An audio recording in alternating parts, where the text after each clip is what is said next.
With me, I have Professor Anthony Kila, Professor of Strategy and Development, and Institute Director at the Commonwealth Institute of Advanced and Professional Studies.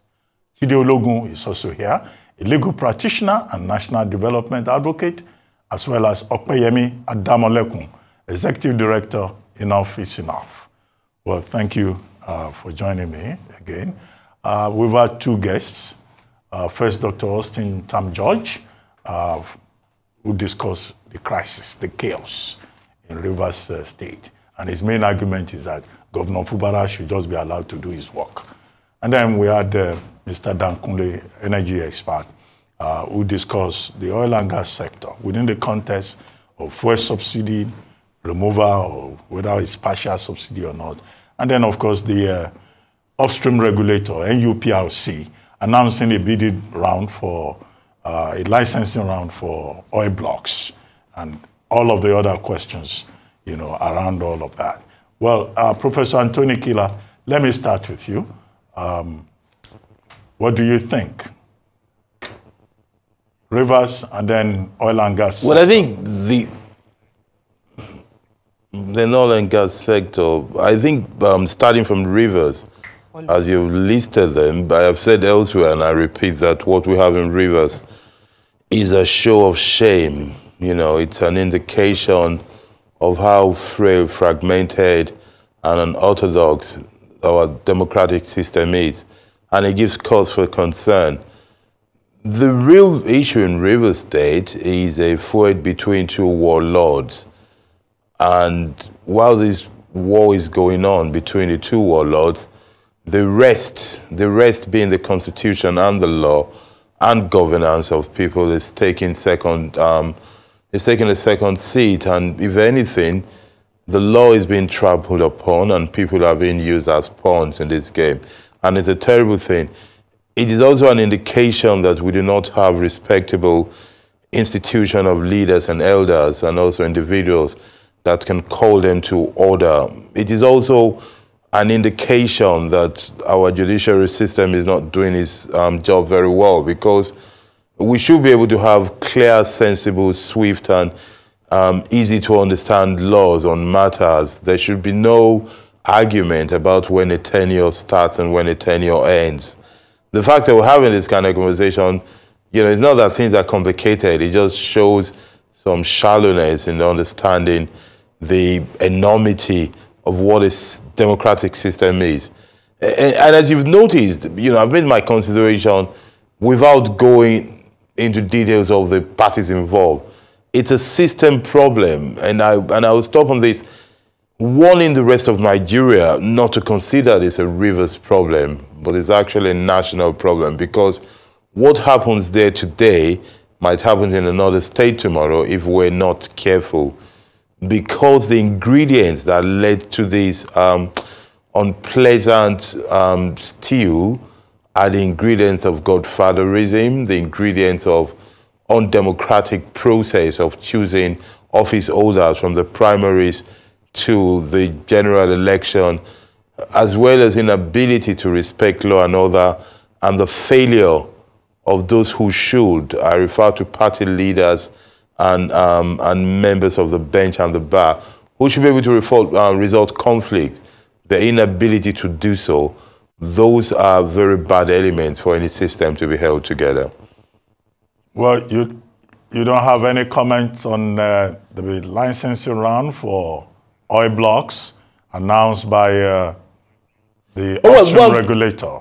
Yes, by the upstream regulator. Well, for the oil block, I mean, the idea, it seems, you know, a pretty good idea in theory. Let's see how it works in theory. In practice, the idea of saying that let us reduce or remove barriers, entry barriers, so that we can get more people bid for it, I think is a good idea. And from the last statement made by the chairman of the NUPRC, it seems they tell us more people are getting interested in it. Let us hope so.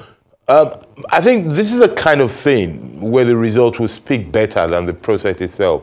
Let us hope that the idea that led to adding more blocks to it is a good idea. We just have to wait and see, unfortunately. It's not something you can really judge. I see the passion of Dan Kunle, and of course his understanding of the system. But I think my attitude would be a wait and see one on this one.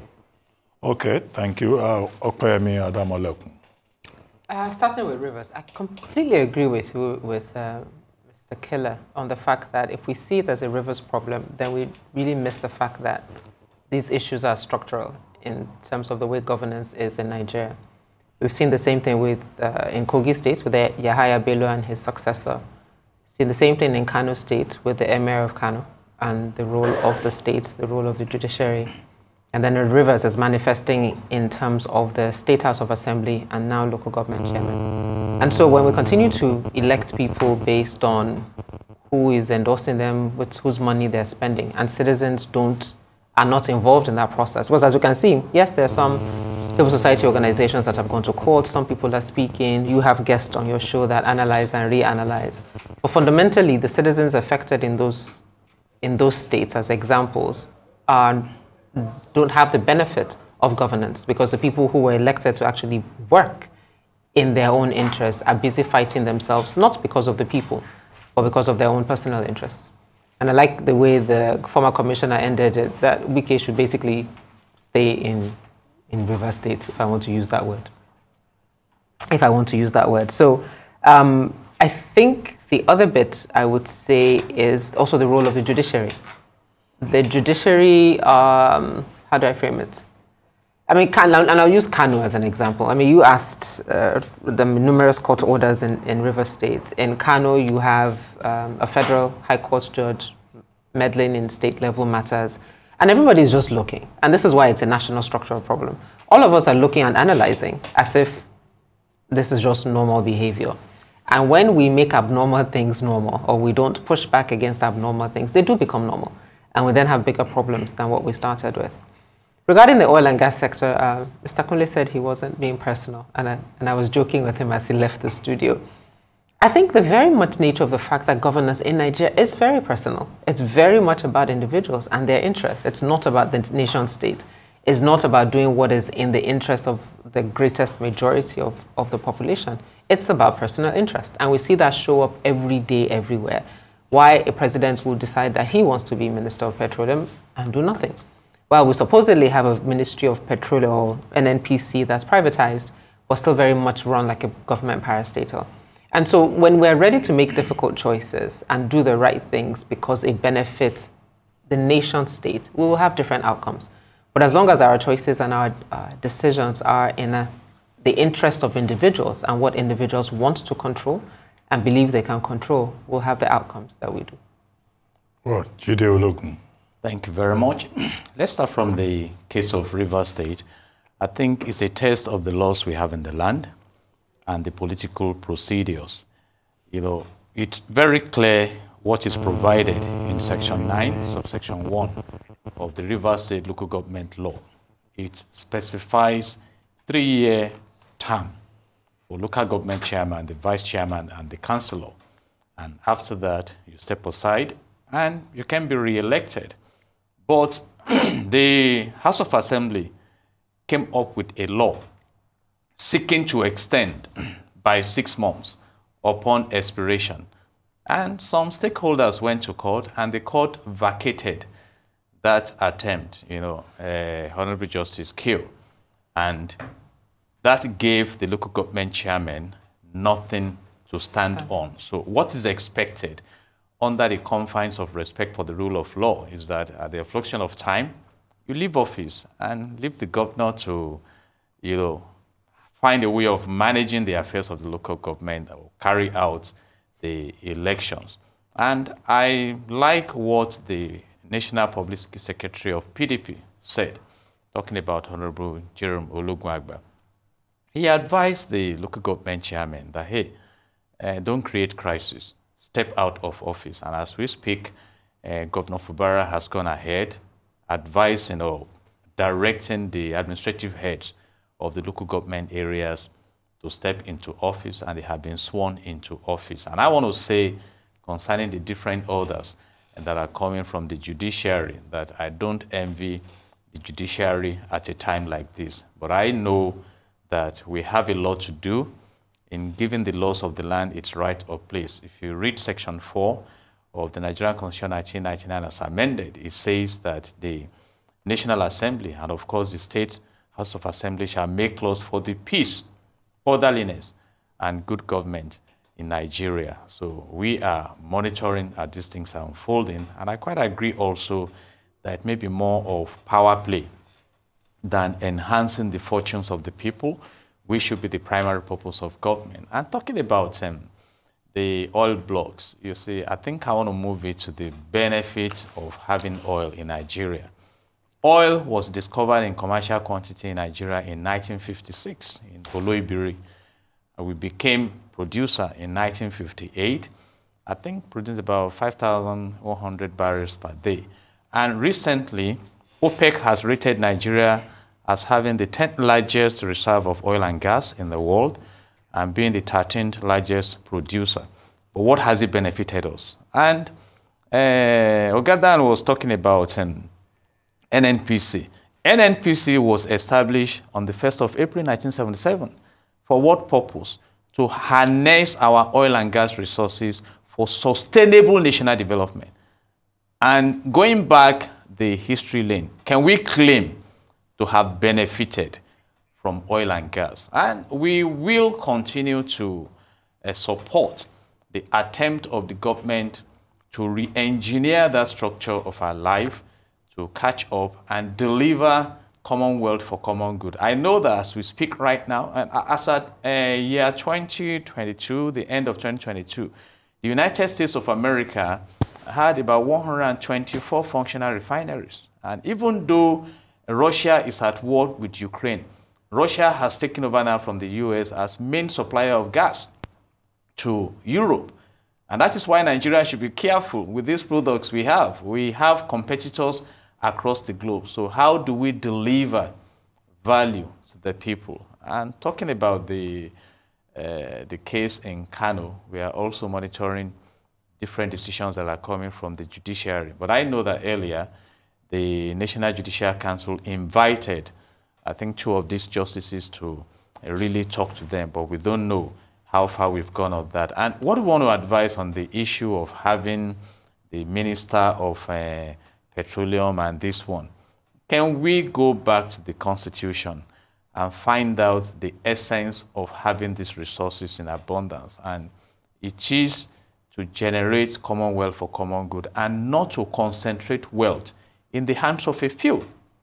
So we must come out and resourcefully engage our resources and ensure that Nigeria becomes a friendly, that's what we call the business, the economic environment in public relations. I mean, while some investors are moving out, how do we ensure that others come in to sustainably do business in Nigeria? And above all, to comply with what we have in Section 15, subsection 5 of the Nigerian Constitution 1999 as amended, that says that the state shall abolish corrupt practices and abuse of office. So who are those who have not allowed the oil and gas in the country to benefit the citizens? And we wish the president the best. This is his tenure now. And talking about the signature bonus, that they are trying to woo investors by bringing it down. Then what happens?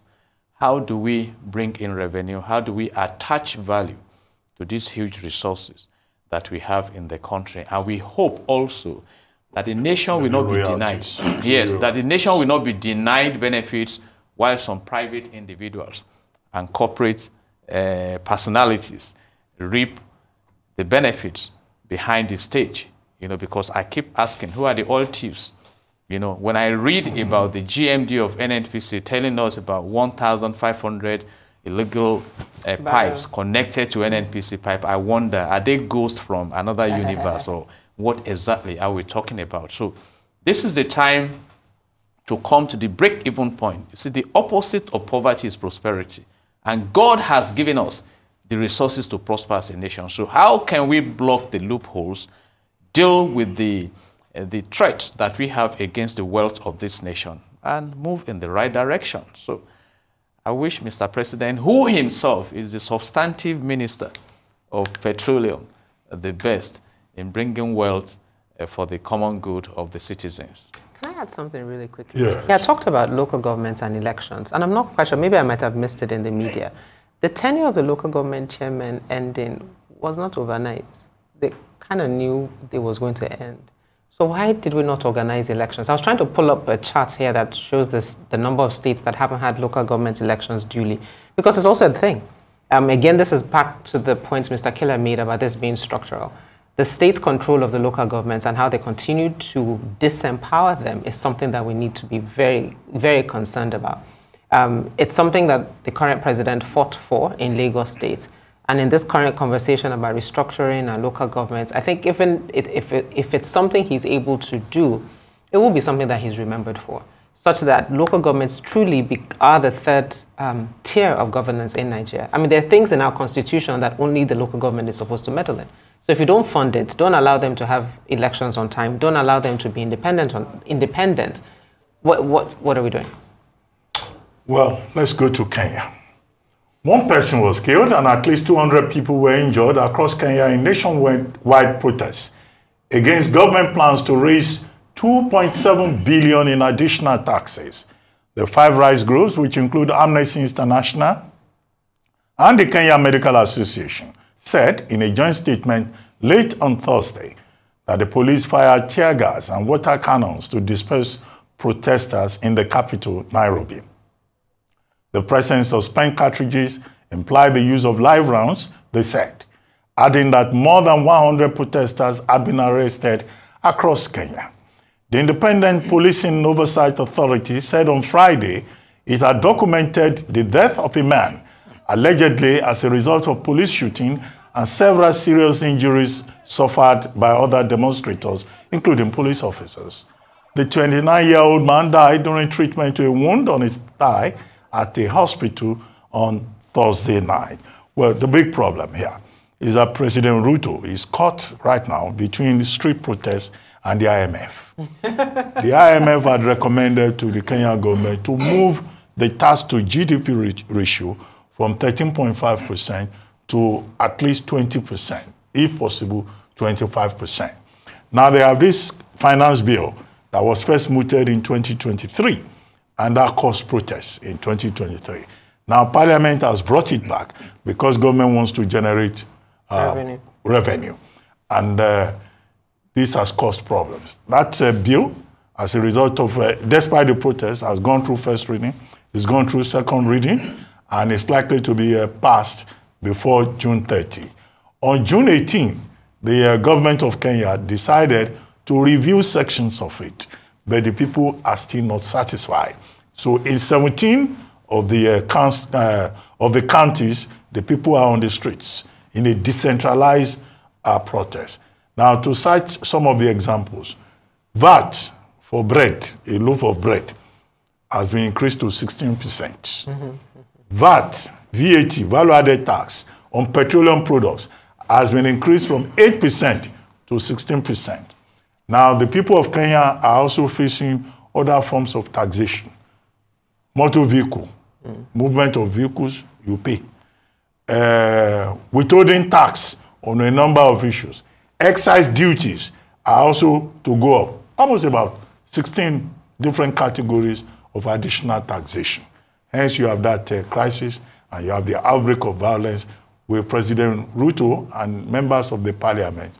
Would they listen? Would they put the people first? Or this is a case of IMF prescription. Kenya is heavily in debt. Their debt to GDP ratio is one of the highest in Africa. And that was why when President Ruto visited the United States, the Americans were saying, don't worry, we'll help you with your debt issues. But taxation is causing a problem. Well, we usually compare Nigeria with other countries. I imagine that if they put a 16% VAT on bread, all of us in this studio too will go to the streets. But let me come back to you. I doubt you, doctor. I doubt you. Yeah. I'm a citizen. What is the percentage that went on the pump price of petroleum when the subsidy disappeared? So it's as if we have that monzu, the elastic. Bread is, how much is bread now? Anyway, bread has gone out of range also. But not as a result of taxation here. Yeah. It's as a result of cost of living crisis. It's part of it. And the Kenyans are saying cost of living crisis is so high, And you want to add to our burden. Let me start with you. You know, one of the concerns of Kenyans is even that President Ruto promised to make life easier for them and bring down the cost of living. So where is the political promise? I'm talking about IMF. I watched a documentary on Sheikh Zayed, the founding father of the modern UAE. When he started developing that desert, at a point in time, he decided to embark on agroeconomy. And the Western world told him that it was impossible for the UAE. So he called his people and said that was the opinion of the Western world, that this is our project, this is our region, we will experiment, and they've made a success of it today. And again, let me bring us to how we waste the resources of God in Africa as a continent. I did a research. About 40% of the total resources in the world are domiciled in Africa. The population of the world is about 8.2 billion or so, and Africa is just about 1.5 billion out of the 8 billion. So what have we done as a continent to benefit from the resources of God? Little wonder why the colonialists came. You know, we've discussed the issue of oil and gas in Nigeria. It was Shell that discovered oil in commercial quantity in Oloibiri. It was Shell that built the first refinery that was commissioned in 1965 in Nigeria. So you find African nations swimming in wealth and yet languishing in poverty. I heard something that troubled me. Ghana has gold. UK has coal. Buckingham Palace is decorated with gold. And I'm sure they are likely to be using coal to cook in Ghana. How many palaces are? So you see these paradoxes across the continent. And here now in Kenya, the people are saying, we came out to vote. Now we are coming out to go beyond the voting, that we need to breathe. And I think African leaders should learn that our resources is for creating common wealth for common good. So it's even a plan. It's a budgetary plan. It's not as if they have implemented it, but the people are being proactive that, hey, before you knock us into the lion's den, let's come out and confront this situation. So we are watching and seeing how things will unfold there. Yemi, let me come to you. Kenya. Well, they are having their own version of end tax. No, seriously. and to your point, as a politician made promises. I think isn't that what they do? They make promises and they don't live up to it. But I think two things that I would like to say on what's happening in Kenya. I'm glad young people are expressing themselves and finding their voice. But they're also making the same mistakes that young people made in Nigeria almost 4 years ago, by saying that it's leaderless, number one. I think it was BBC that interviewed a few young people, said, oh, this has never been done in the history of Kenya. This will go down in Kenya's history. And I chuckled. And if there was, the trajectory of how that has played out in Nigeria, it's played out in different ways. A lot of people that participated in NSAS then became quite active in the obedient movement and were very clear of the fact that they didn't want an APC government to stay in power. And they found that as a route to express themselves. And post that, though, there's very little that generation is doing in terms of governance. Governance is not about elections. Governance is not about protests. It's about doing the grunt work. It's about staying on the grind and working with your local government chairman, senator, House of Rep member, keeping them accountable until there's an election where you're able to then support the candidate you want and put them in office. Yes, we're all traumatized by last year's elections because there were challenges with the process, but then we just need to continue to engage the process. Until our elected officials don't understand that there is a cost, an electoral cost for treating citizens badly, we will continue on this trajectory. Now, an interesting infographic that I guess the young people in Kenya did, and it's the same parallel we have in Nigeria. So you want to put a 16% on tax, but you are living like you don't live in Nigeria, again, because the government is covering your bills. And so you put a 16% tax on Nigeria. So they did this comparing the cost of the president's watch. So he's a picture of him with a 6.8 million Kenyan shilling watch. And it will take a Kenyan earning 50,000 shillings a month 11 years to be able to afford Ruto's watch. It will take, his watch would sponsor 246 students in their first year of university. And then a PSC, I don't know what PSC is, maybe a local council or something, intern, earning 25,000 shillings a month. It will take them 22 years at that rate to be able to afford his watch. Because again, the response is not like, yes, tax, and I don't know the state of how taxes are used in Kenya or how they are accounted for. But what people are responding to is that you can't say, and the same thing we're having in Nigeria, Tinubu telling Nigerians to be all right, we all need to sacrifice. But you guys are living like you're not sacrificing. You're building a new house, buying new jets, buying new cars, and just continue. Like there's nothing that this government has said in the 1 year of President Tinubu's administration that has been a cost-cutting measure for this administration. Not one thing, not one. And so you can't do that and then tell everybody to tighten their belts. It doesn't quite work. Well, Professor Kila, well, I know that the taxman is not popular anywhere in the world, but it looks like Africans just don't like to pay tax. Because if you don't pay tax, how will you get development? So why is it that Africans are so afraid of taxation? Now, the latest drama unfolding in Kenya is a good example. I think it's wrong to say Africans don't like tax. I think that's a false premise. The true premise is that Africans don't get the result of state, the reason for which state tax people.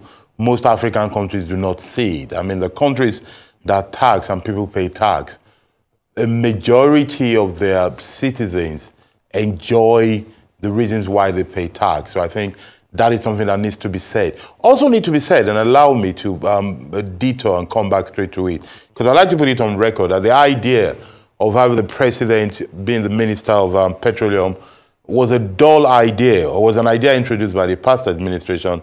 We considered it dull then, and it is still dull now. There's something unrefined about that idea that in a country of about 200 million people, 1 or 2 people feel that the only one that they can handle matters. There's something, very unrefined about it. We need to change that.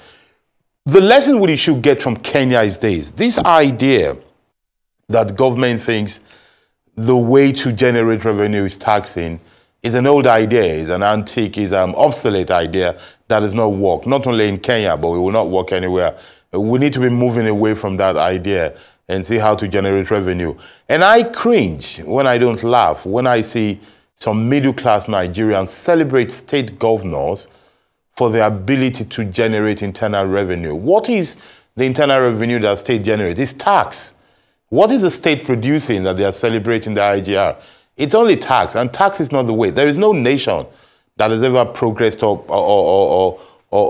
developed based on tax. It is other measures. Our leaders need to think in a more creative way.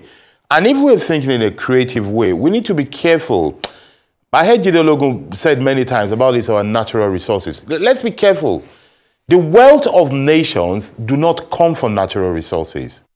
They come from human capital development. The reason why the West will leave the West to go and conquer part of the world, either by war, by colonialism, or by trade or any form of infiltration, is because they have people who are thinking, not because they have the resources. Having all the gold and diamond and energy and everything in this world in the hands of people will not make them grow. It is when you have individuals that have vision and skills and capacity that bring growth. The wealth of the emirate, it is not from their deposit of natural resources. It is their ability to use that natural resources. So if we're thinking of constructing the future for this country, it is important that we focus on intellect that allows people to express themselves and that focus on their growth. Now, it is sad that in Kenya, over 200 people are reported injured.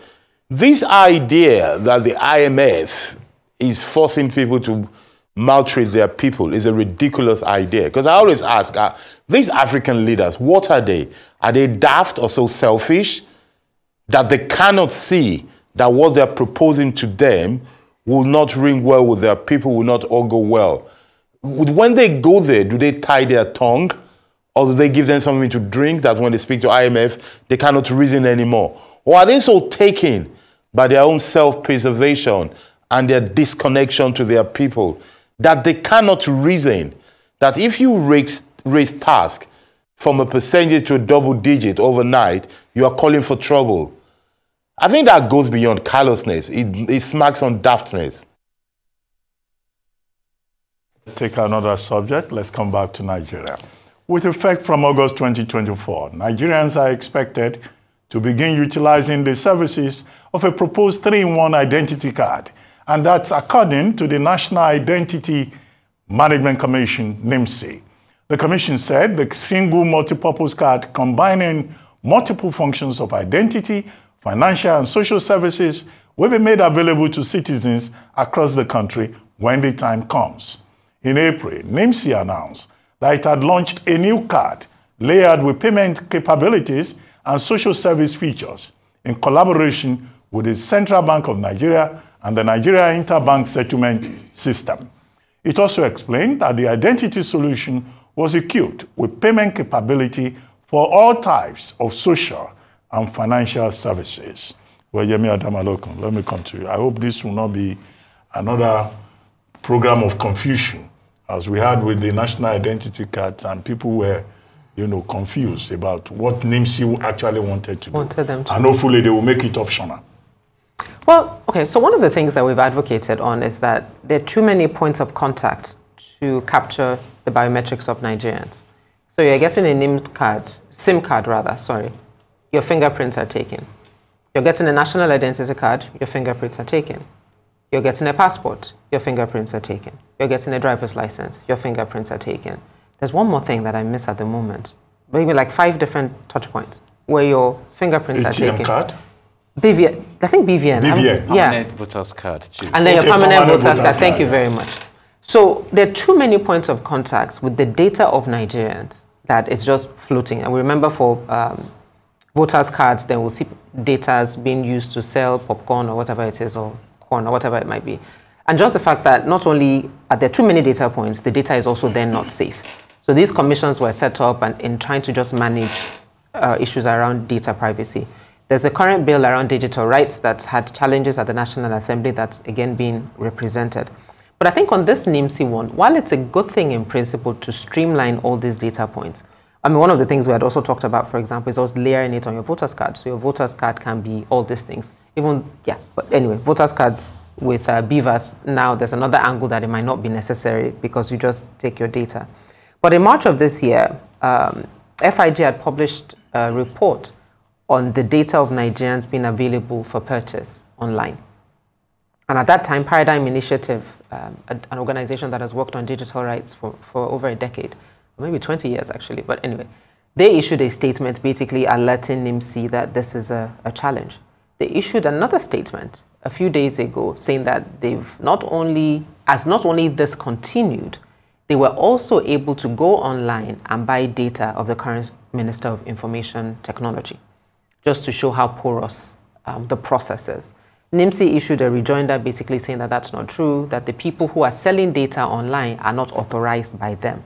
But I found this statement very interesting because in one vein, you're admitting that the portals exist, you're admitting that they're selling data illegally, which in a sense means that the data exists to be sold. And that's the whole point of it. So Paradigm Initiative PEN has actually taken certain, I think the ministry and NIMC and a few others to court to basically force some reckoning on why are the data of Nigerians in the public domain.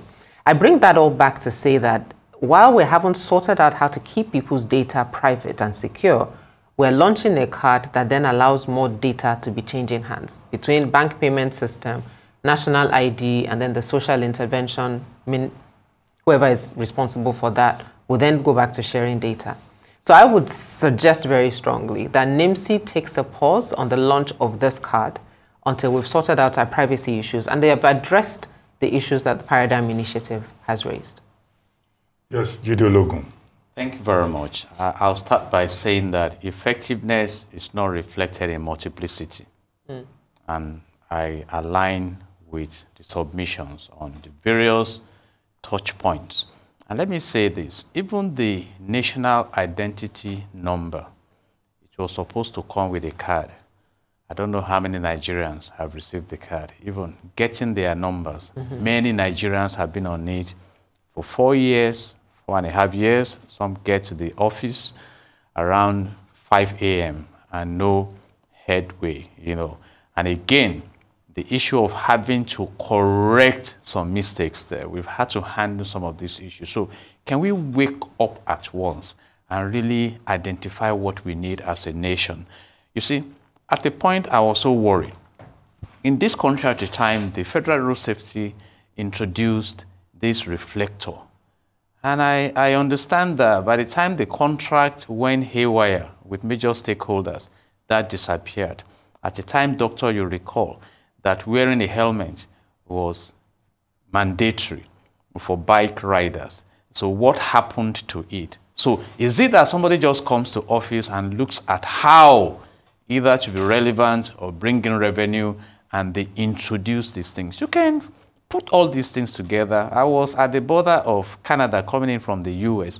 I didn't have to go through much. In fact, they ask you for your name and they tell you if you want them to, your history, your traveling history and everything. I got to the airport in Dubai. What they did to myself and my wife was to just capture our eyeballs. And that was enough for them. And anytime you come into that environment and you look at the camera, they are satisfied with their security checks. And with all these things, we still have the oil thieves, the scammers, the bandits and everything. So it may appear to be a good idea, but is it sustainable? Is it genuine? Is the motive genuine? We should be trying to make life easier, you know? So, and that is my advice. Think this thing through before you launch it. Are we even prepared in terms of infrastructure? Are we ready, you know, to really go through the ecosystem of this initiative? Or do you just open your phone and see that something is being done in Australia and the next day you announce it should be done in Nigeria? What is sensitive and effective for our own environment? So those are mine, but I'm waiting to see how they will launch this card, and then Nigerians may not be so moved, like in the case of trying to introduce the cybersecurity levy, and I'm glad they have, you know, been able to backslide, suspended. And we are waiting at the gate to see when it should be reintroduced, because Nigerians must breathe economically, in every sense of it. So please, think through some of these policies before you even bring it to the public space to disturb the citizens. Well, Professor Kila, a 3-in-1 identity card on its way for you. Well, I think the 3-in-1 identity card, it sounds good on paper. We just have to hope they know what they're doing. But rather than just hope and do nothing, I will advise that the National Assembly or whoever is charged to speak for we the people, besides private individuals, to make sure that those proposing this card are able to make a point of why it is needed, how it will work, and to ensure that it will not cost Nigerian citizens any extra pen, any extra kobo to use this card, and that it should be an optional thing, and that they should have no deadline to say, if you don't get it by this date, woe betide you. It should be a gradual process that people should see the benefit. They should persuade people to use it rather than coerce anybody, and it should not be a source of revenue generation. There's too much of that going on at the moment, and you know, and people are already finding things hard. So let them not bring any new way to ask people for more money. Let them manage the ones they have by reducing their expenditures and sacrificing a bit. But otherwise, you know, I welcome innovation at all times. The idea of having one card that captures all things, it seems a rather commonsensical thing. The world is going towards reducing processes. Our gadgets are smaller. So yes, on paper it looks like a good idea, but because of our bias, suspicions, and almost cynicism on what government does, one will be very careful not to blindly embrace. Take one more topic before we draw the curtain on today's episode. Cyril Ramaphosa has been sworn in for his second full term as South Africa's president in Pretoria. Despite failing to secure a majority in parliament in last month's election for the African National Congress. Chief Justice Raymond Zondo administered the oath of office at the Union Buildings, attended by lawmakers, foreign dignitaries, and supporters. Ramaphosa vowed fidelity to South Africa amid a gathering that included heads of state like Nigeria's Bola Ahmed Tinubu and Angola's João Lourenço. The inauguration featured cultural performances and military honors, marking Ramaphosa's re-election after a challenging electoral outcome. Despite facing economic challenges and political fragmentation, Ramaphosa's ANC formed a national unity government with several parties aiming to stabilize governance amid opposition criticism. Well, Professor Kila, let me come back to you very quickly. Would that government of national unity work? Would there be issues of trust, confidence? Now the hard part begins in South Africa after the May 29 general elections. Well, I think that there will be issues, there will be matters of mistrust, there will be challenges, but that does not mean it's not going to work. I think it will work because, you know, what binds them as politicians, not as citizens, is big enough to tie them together and make them work. And I think, like every partnership, you know, where there is, you know, not a partnership of love, but a partnership of interest like this one, partnership help you to be accountable because you have to agree points and then go by it. So I think it's a welcome development. You know, people were very skeptical. Some people are still skeptical or even vexed by the idea. I'm not one of those. I did not see it impossible for the coalition to come up. I think we had a session with you where I sort of predicted that this will happen, and yes, it is happening. Fingers crossed, let's see. It's not the end of the world if it doesn't work. I think it will work. If it doesn't work, the government falls and they do another one. But I think it's going to work because they're sort of forced to succeed. That is where they are. Okay, let's see how it works. Although, you know, the fault lines are beginning to show with one of the Democratic Alliance MPs, Ronald Gill, abusing a fellow MP, using words indicative of racial slur in Parliament. But the DA has had to suspend him and rebuke him sharply. That's how, as they say, it begins. But let me... Yeah, Dr. Abachi, that's the advantage of this kind of coalition. The DA people are naturally racist. Let's face it, there's nothing about that. You know, they have some good market ideas, but in their DNA are residues of racism. And this kind of language will come out. These problems will occur, but the essence of a partnership is that they will be forced to refine each other so that the ANC will stop being so self-centered and self-assured. And the right-wing party will be forced to come out more refined. That is the advantage of the coalition.